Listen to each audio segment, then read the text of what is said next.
नमस्कार भक्तों, संस्कार भक्ति चैनल में आपका स्वागत है। कैसे हैं आप सब? ये बताने के लिए जल्दी से कमेंट में जय श्री कृष्णा लिखें। भगवान जी आपकी सारी मनोकामनाएं पूर्ण करेंगे। भक्तों, आज हम आपको सुनाने वाले हैं रामचरितमानस का पार्ट 5। तो चलिए शुरू करते हैं। इससे पहले अगर आपने अभी तक मेरे चैनल को सब्सक्राइब नहीं किया है तो इस प्रकार के तमाम ज्ञानवर्धक जानकारियों के लिए आप मेरे चैनल को सब्सक्राइब कर लीजिए। वीडियो अच्छा लगता है तो लाइक कर दीजिए और फैमिली और फ्रेंड्स के साथ शेयर कर दीजिए। हे कवियों, आपकी कृपा से यह बात भी मेरे लिए सुलभ हो सकती है। रेशम की सिलाई टाट पर भी सुहावनी लगती है। चतुर पुरुष उसी कविता का आदर करते हैं जो सरल हो और जिसमें निर्मल चरित्र का वर्णन हो तथा जिसे सुनकर शत्रु भी स्वाभाविक वैर कबूल कर सराहना करने लगे। ऐसी कविता बिना निर्मल बुद्धि के होती नहीं और मेरी बुद्धि का बल बहुत थोड़ा है। इसलिए बार बार निहोरा करता हूँ कि हे कवियों, आप कृपा करें जिससे मैं हरियस का वर्णन कर सकूं। कवि और पंडित गण, आप जो रामचरित्र रूपी मन सरोवर के सुंदर हंस हैं, मुझ बालक की विनती सुनकर और सुंदर रुचि देखकर मुझ पर कृपा करें।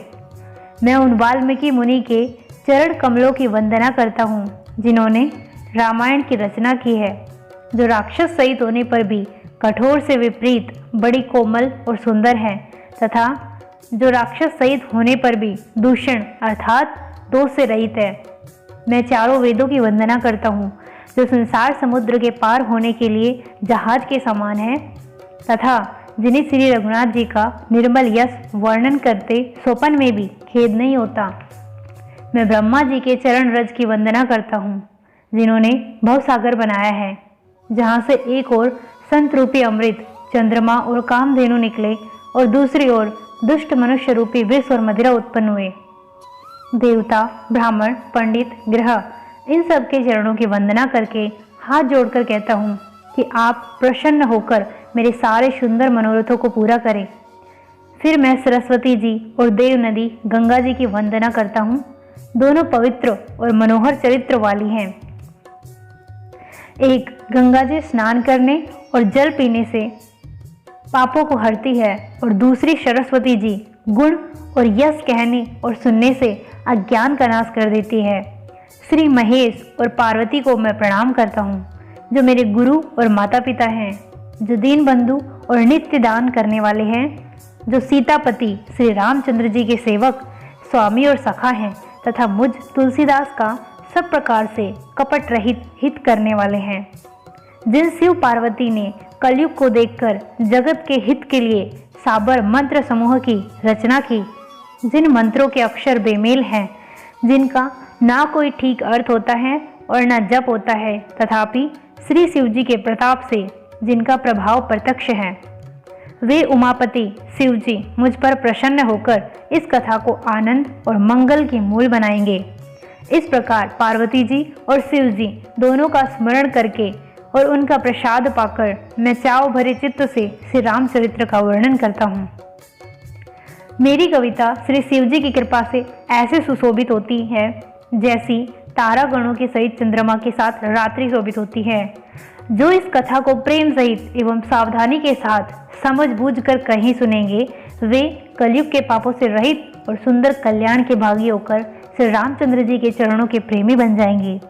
यदि मुझ पर श्री शिव जी और पार्वती जी की स्वपन में भी सचमुच प्रसन्नता हो तो मैंने इस भाषा कविता का जो प्रभाव कहा है वह सब सच हो। मैं अति पवित्र श्री अयोध्यापुरी और कलयुग के पापों का नाश करने वाली श्री सरयू नदी की वंदना करता हूँ। फिर अवधपुरी के उन नर नारियों को प्रणाम करता हूँ जिन पर प्रभु श्री रामचंद्र जी की ममता थोड़ी नहीं है, अर्थात बहुत है। उन्होंने सीता जी की निंदा करने वाले धोबी और उसके समर्थक पुर नर नारियों के पाप समूह को नाश करके उनको शोक रहित बनाकर अपने लोक में बसा दिया। मैं कौशल्या रूपी पूर्व दिशा की वंदना करता हूँ जिसकी कीर्ति समस्त संसार में फैल रही है, जहाँ विश्व को सुख देने वाले और दुष्ट रूपी कमलों के लिए पाले के समान श्री रामचंद्र जी रूपी सुंदर चंद्रमा प्रकट हुए। सब रानियों सहित राजा दशरथ जी को पुण्य और सुंदर कल्याण की मूर्ति मानकर मैं मन, वचन और कर्म से प्रणाम करता हूँ। अपने पुत्र का सेवक जानकर वे मुझ पर कृपा करें, जिनको रचकर ब्रह्मा जी ने भी बड़ाई पाई तथा जो श्री राम जी के माता और पिता होने के कारण महिमा की सीमा है। मैं अवध के राजा श्री दशरथ जी की वंदना करता हूँ, जिनका श्री राम जी के चरणों में सच्चा प्रेम था, जिन्होंने दीन दयालु प्रभु के बिछुड़ते ही अपने प्यारे शरीर को मामूली तिनके की तरह त्याग दिया। मैं परिवार सहित राजा जनक जी को प्रणाम करता हूँ, जिनका श्री राम जी के चरणों में गूढ़ प्रेम था, जिसको उन्होंने योग और भोग में छिपा रखा था, परंतु श्री रामचंद्र जी को देखते ही वह प्रकट हो गया।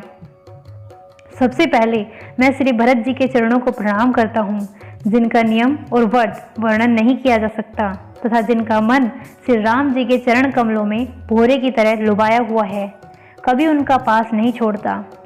मैं श्री लक्ष्मण जी के चरण कमलों को प्रणाम करता हूँ, जो शीतल, सुंदर और भक्तों को सुख देने वाले हैं। श्री रघुनाथ जी की कीर्ति रूपी विमल पताका में जिनका यश ऊंचा करके फहराने वाले दंड के समान हुआ, जो 1000 सिर वाले और जगत के कारण 1000 सिरों पर जगत को धारण कर रखने वाले शेष जी हैं, जिन्होंने पृथ्वी का भय दूर करने के लिए अवतार लिया। वे गुणों की खानी कृपा सिंधु सुमित्रा नंदन श्री लक्ष्मण जी मुझ पर सदा प्रसन्न रहे। मैं श्री शत्रुघ्न जी के चरण कमलों को प्रणाम करता हूँ, जो बड़े वीर, सुशील और श्री भरत जी के पीछे चलने वाले हैं।